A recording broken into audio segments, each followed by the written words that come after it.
رايحه افطر في النادي. بعد الشارع بعد الشارع.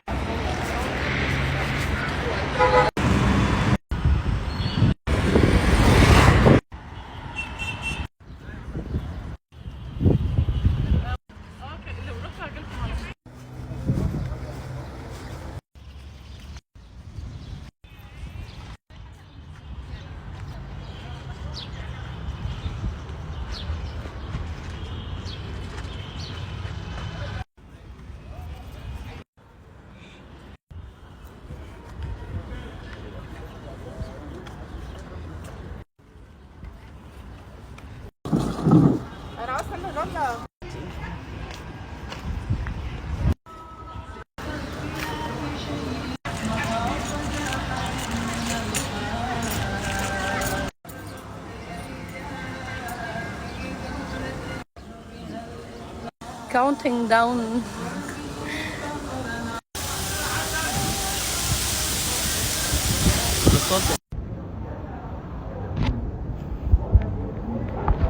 يعني انا ما عنديش اي مشكله في الصيام الحمد لله، ومن اول ما اذان الفجر بيدن لحد المغرب ما بيدن ببقى مش حاسه باي حاجه. يعني مش اللي هو عايز اكل وعايز اشرب واقعد افكر في الحاجات دي خالص. بس في حد قاعد جنبي عمال يقول لي فاضل 7 دقايق، فاضل 6 دقايق، فاضل 4 دقايق. زنان، بني ادم زنان، عامل لي كاونتنج داون. اعمل ايه؟ انا ببقى ناسيه وقاعده بفكر في حاجه ثانيه وده يقول لي فاضل 3 دقايق وهناكل.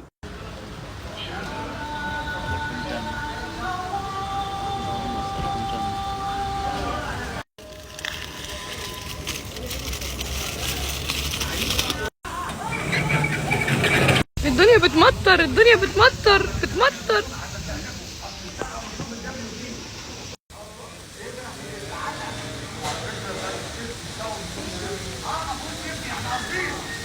هو ازاي المطر مش باين في الكاميرا؟ المفروض بقى كده تبان بقى، المفروض كده تبان بقى. بصوا الارض ميه ازاي ومش عايزه تبان.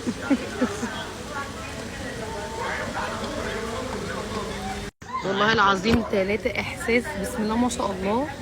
احساس ميت وصفر، والاذان بيدن ولسه بقول اللهم لك صمت وعلى رزقك وافطرت اللهم تقبل مني صيامي، ولقيت المطره بتمطر بشكل لا يمكن تتخيلوه.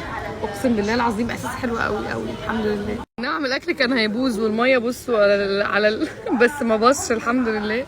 بس فضل بصوا.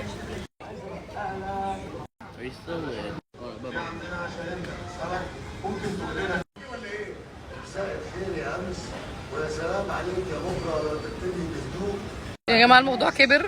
دلوقتي لقينا اللي اسمها ايه دي. الحمد لله. شكرا. لقينا برق